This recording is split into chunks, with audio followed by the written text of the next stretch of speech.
Assalamualaikum warahmatullahi wabarakatuh, teman-teman. Alhamdulillah ya, kita bertemu lagi di YouTube-nya Samsi Manda. Masya Allah banget, udah sekitar 2 tahun kali ya saya nggak update lagi gitu. Dan kenapa ini update lagi, karena ada beberapa teman yang menanyakan tentang syarat nikah di Jepang itu gimana gitu. Aduh, Masya Allah. Bentar. Ini tuh ada beberapa persyaratan ya, langsung aja.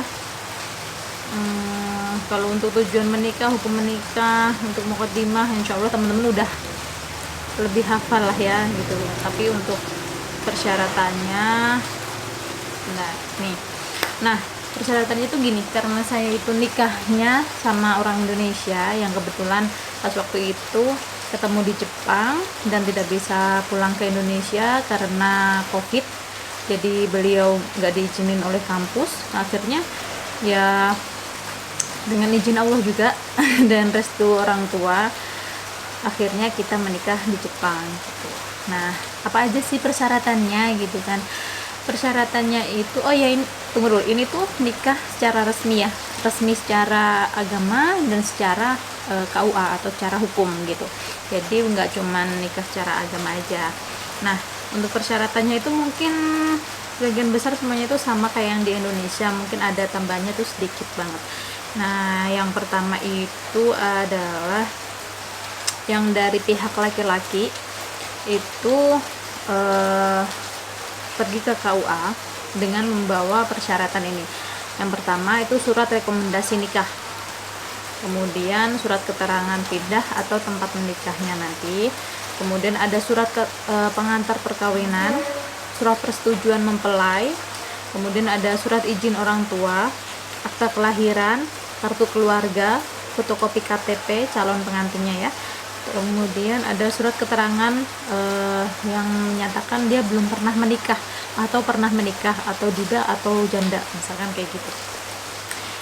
Itu persyaratan dari laki-laki ya. Kemudian dibawa ke KUA. Sepertinya ada juga itu akta nikah orang tua ya. Apa sih namanya? Buku nikah orang tua itu. Semuanya itu dibawa ke KUA. Nah, dari KUA yang laki-laki nanti akan setelah di ACC semuanya ya, itu nanti dikirim ke tempat perempuan. Nah, tempat perempuan, kemudian setelah dari perempuan, nah dari perempuan itu juga sama ke KUA juga gitu, ke KUA nya yang tempatnya perempuan. Kemudian itu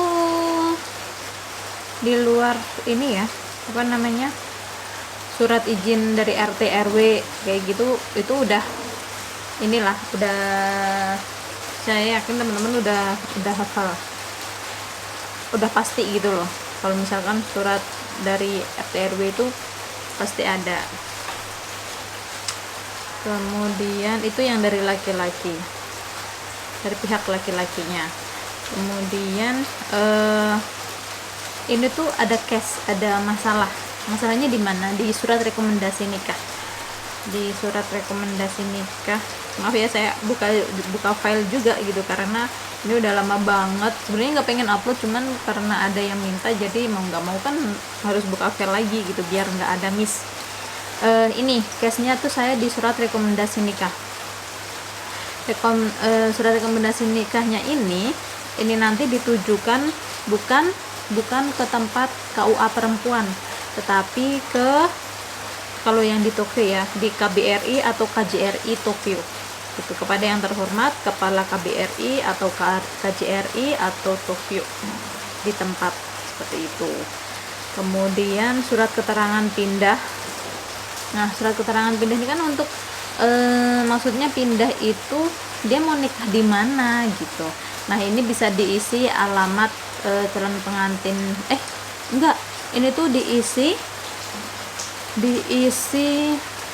dia mau nikah di mana, misalkan di KBRI ya udah alamat KBRI yang dimasukkan, jadi bukan alamat pengantin laki-laki yang di Jepang, itu bukan. Kemudian yang tadi ya, surat keterangan belum menikah itu jangan sampai lupa, karena biasanya itu diperlukan banget. Itu case-nya saya waktu itu, maksudnya ada masalah, ada 3 masalah itu yang dari laki-laki ke perempuannya. Kemudian kita revisi lagi, kemudian balik lagi gitu. Kemudian Kak Samsi, kenapa sih nikah di Jepang tapi orang tuanya nggak bisa datang, alasannya apa gitu kan? Yang pertama ya, memang bapak udah sepuh. Kemudian kalau mau ke Jepang tuh jangan ke Jepang, ke Jakarta kan kadang harus didampingin gitu. Nah apalagi kalau ke Jepang gitu, kalau sendiri kayaknya tuh impossible gitu. Dan waktu itu juga lagi pandemi dan nggak bisa kemana-mana kitanya kan gitu. Dan saya belum bisa pulang. Saya waktu itu udah giri-giri 2 minggu, pokoknya 1 bulan sebelum pulang, 2 minggu sebelum pulang aku nikah. Tapi kan ini ngurusnya 2 minggu sebelumnya, berarti pas lebaran, jadi sekitar 1 bulan gitu. 1 bulan itu kita ngurus ini. Terus gimana dong Kak itu hukumnya gitu? Kita menggunakan ini, ikrar taukil wali bil kitabah kalau nggak salah. Nah ini tuh adalah pernikahan yang terjadi tanpa dihadiri wali nasabnya sendiri. Padahal wali nasabnya itu masih ada, masih apa ya, masih ada lah, masih hidup gitu. Kemudian karena tempatnya jauh, jadi beliau nggak bisa ke tempat putrinya ini untuk melangsungkan pernikahan. Nah seharusnya jika walinya tidak dapat hadir ke pernikahan putrinya, maka dia harus melakukan perwakilan menikahkan putrinya kepada seseorang dengan melakukan taukil wali bil kitabah. Nah, perwakilan ini dilakukan si wali dengan cara datang ke KUA setempat, KUA saya ya, Bapak ke KUA, kemudian untuk melakukan perwakilan kepada kepala KUA-nya dengan dihadiri oleh 2 orang saksi. Jadi bapak saya itu pas ngurus surat ini sekalian bawa 2 saksi gitu.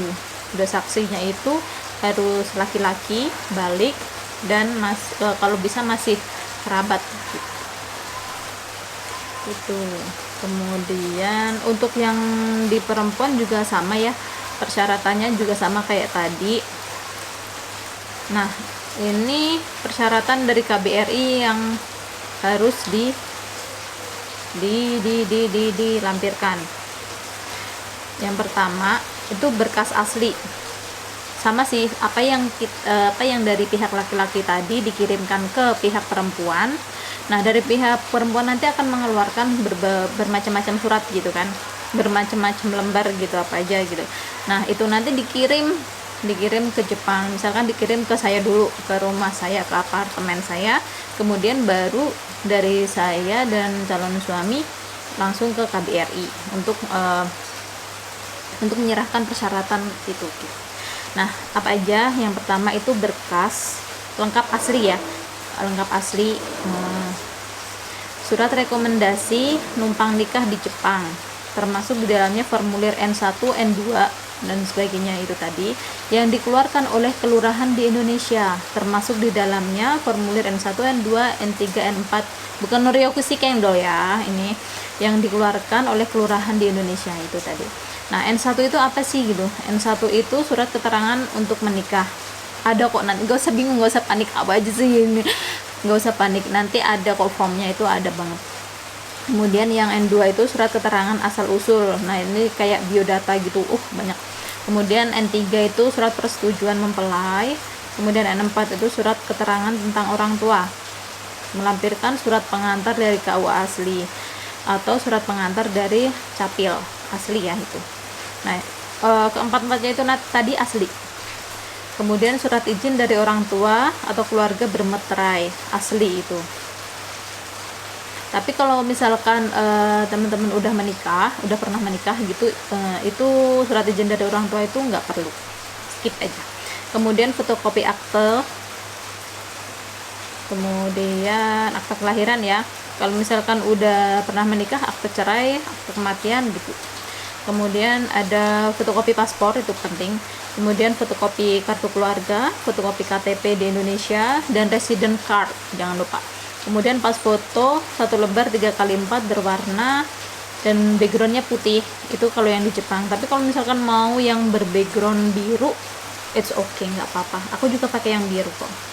Kemudian apabila kedua calon mempelai adalah WNI, maka pas foto yang diperlukan sebanyak 2 lembar ya guys. Oke. Nah, itu tadi yang dari KBRI ya. Kemudian persyaratan untuk penerbitan surat pencatatan perkawinan luar negeri dan legalisasi certificate of marriage gitu, ini tuh untuk perubahan visa. Jadi kalau misalkan teman-teman nikah di Jepang kemudian nggak mau balik ke Indonesia, nah ini surat keterangan ini tuh bisa dipakai untuk merubah visa teman-teman gitu. Misalkan mau ikut suami gitu langsung bisa. Aduh, jadi fotokopi paspor ya. Yang pertama fotokopi paspor suami dan istri, surat keterangan pernikahan atau akta nikah nanti ya. Kekonjuri sumesho dari kelurahan 2 lembar asli. Kemudian formulir pelaporan perkawinan luar negeri ini nanti ada formnya. Silahkan dibuka di KBRI ya, di webnya KBRI. Kemudian bisa juga misalkan mau dikirim ke rumah teman-teman, misalkan di apartemennya dan teman-teman nggak bisa ke KBRI, bisa dikirim pakai letter pack yang 360 yen atau 510 yen 510 yen. Kemudian kalau mau mendapatkan surat balasannya, teman-teman juga harus melampirkan letter pack itu 1 lembar, dimasukin juga itu ya. Nah, setelah kita ke KBRI, setelah ini tadi berkas itu tadi udah disatuin, kemudian datang ke KBRI nih. Nah, datang ke KBRI itu harus dengan map sendiri-sendiri, misalkan calon suami dan calon istri gitu. Nah, itu kan ada 2 bundle ya, maksudnya yang sama gitu, misalkan tentang biodata istri, tentang biodata suami gitu. Nah, itu nanti harus dibawa sendiri-sendiri, apalagi fotonya itu jangan sampai ketukar gitu.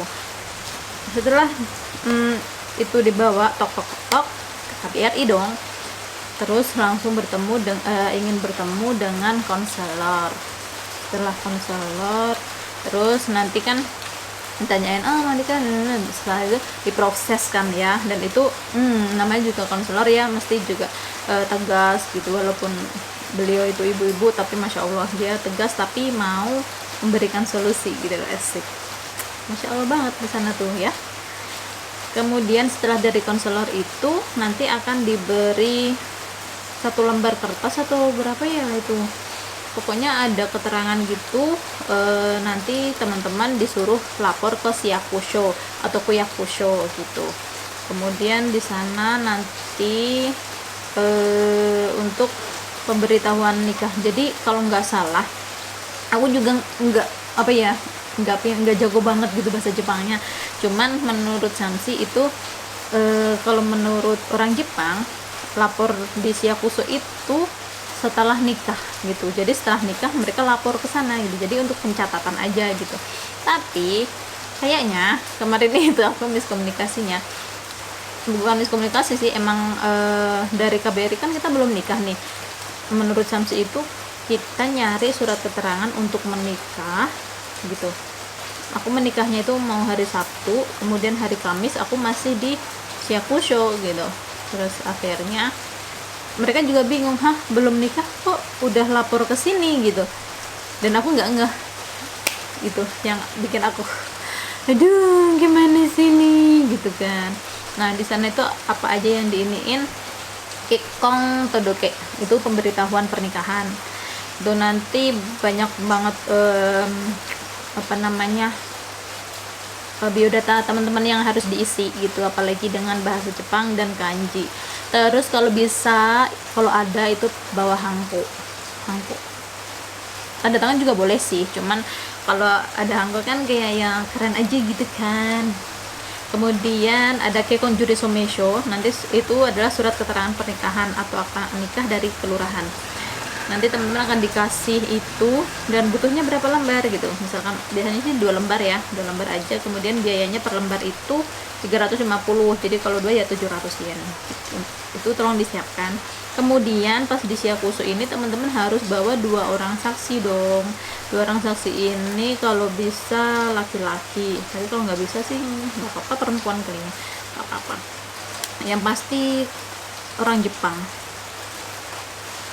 Kalau nggak salah sih orang enggak deh, enggak kok, aku mah kemarin orang Indonesia, cuman beliau tuh udah tinggal di Jepang gitu. Dan jangan lupa beliaunya itu suruh bawa hangko juga gitulah teman-teman. Itu di Shiakuso, Masya Allah ya, harus bersabar banget.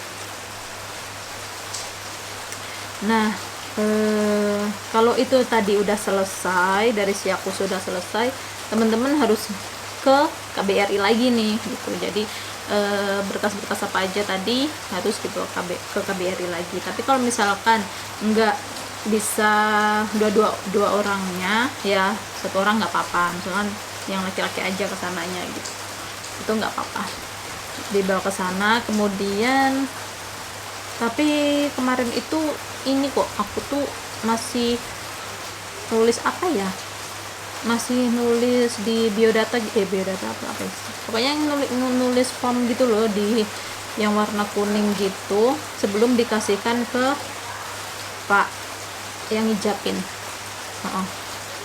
Sebelum dikasih ke Pak Munir, di situ tuh aku ngisi lagi beberapa biodata gitu, dan ada tanda tangan nggak ya itu, pokoknya di situ masih rada beberapa menit gitu, lama 10 menitan deh.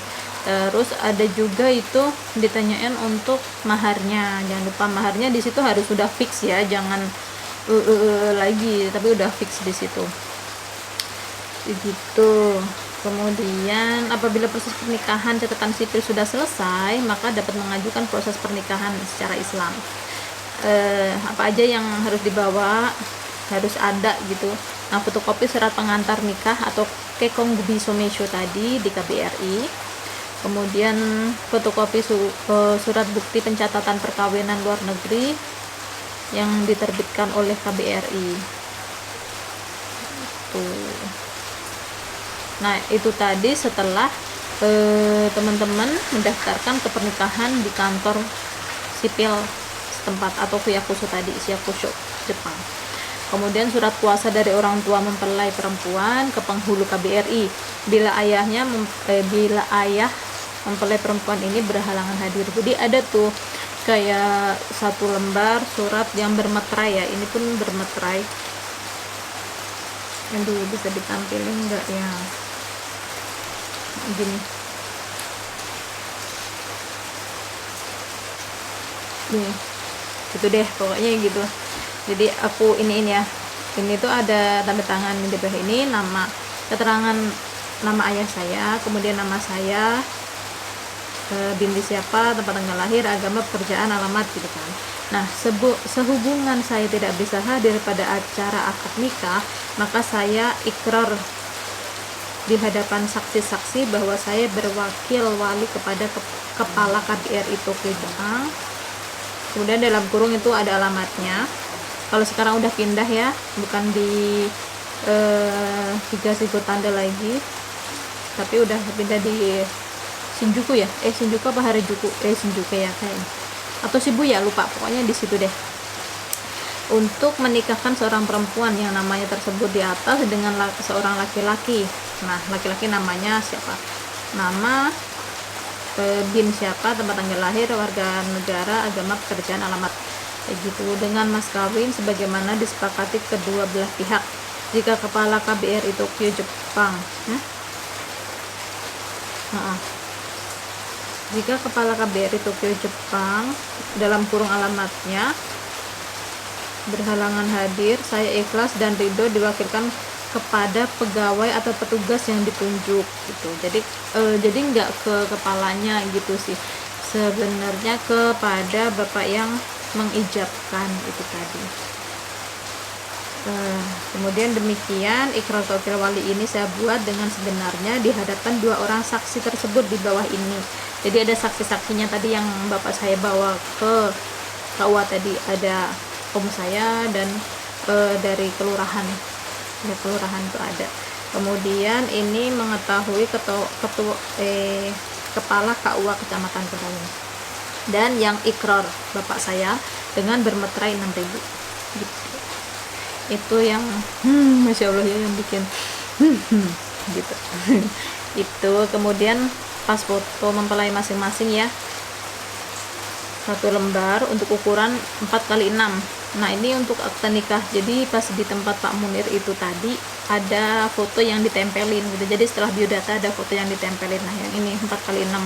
Kemudian pas foto berwarna mempelai masing-masing itu ukuran 2x3, 2x3 untuk buku nikahnya, 2 lembar. Kemudian bagi calon mempelai non muslim maka akan diislamkan terlebih dahulu sebelum ijab kabul, gitu kan. Kemudian wajib membawa 2 orang saksi laki-laki muslim akil balik atau dewasa untuk ijab kabul.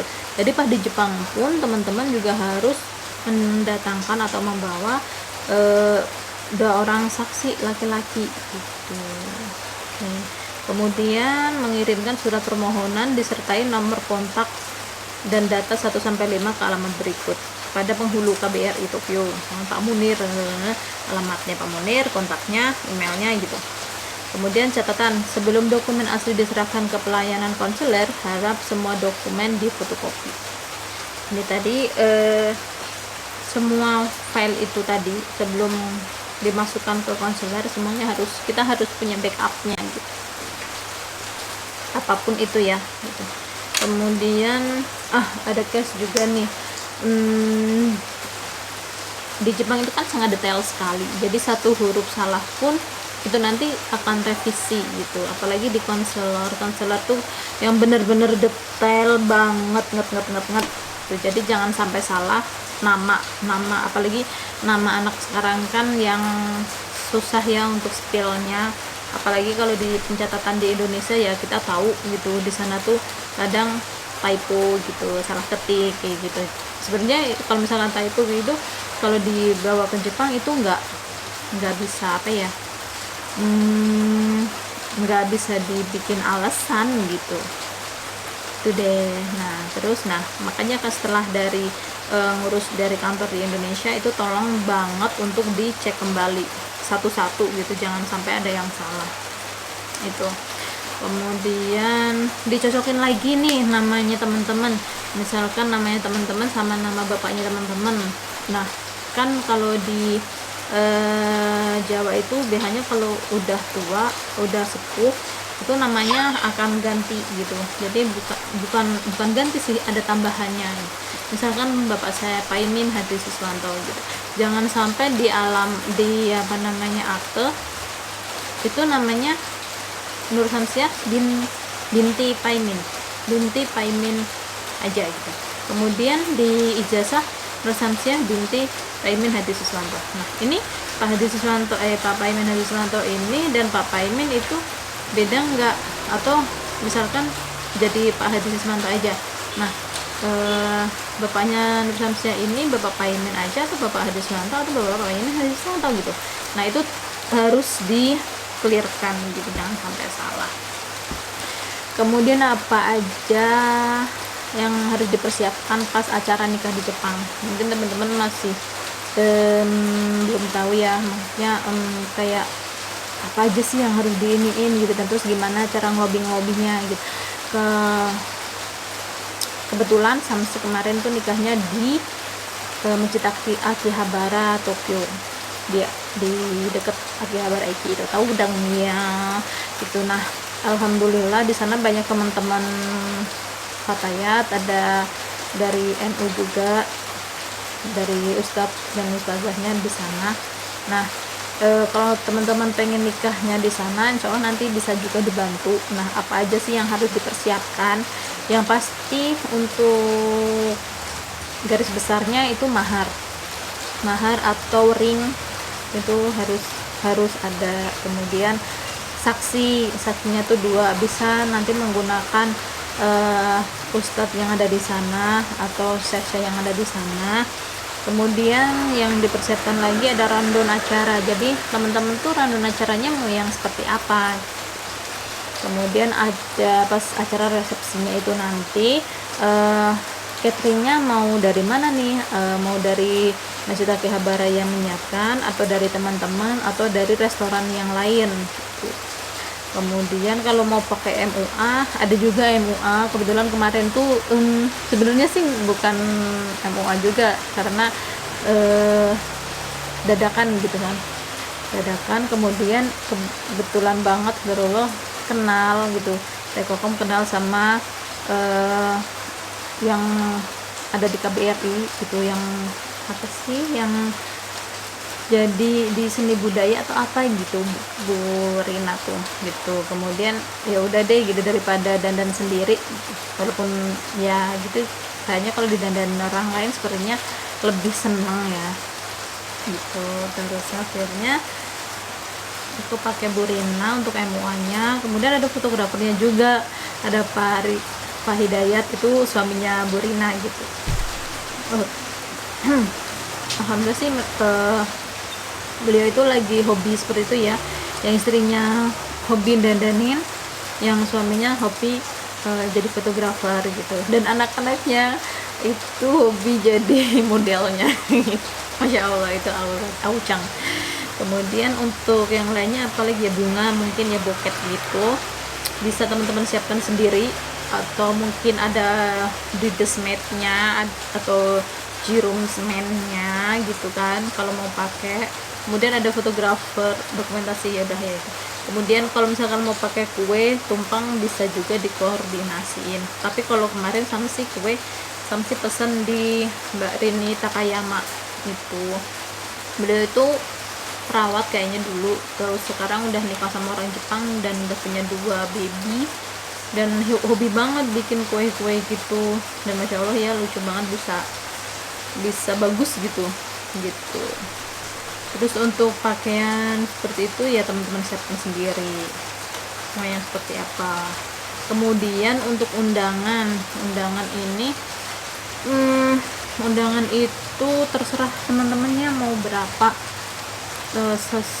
nggak usah mewah-mewah banget gitu, karena nanti juga banyak pengeluaran yang harus ini kan gitu kan. Jadi ya yang sederhana aja gitu, sederhana aja.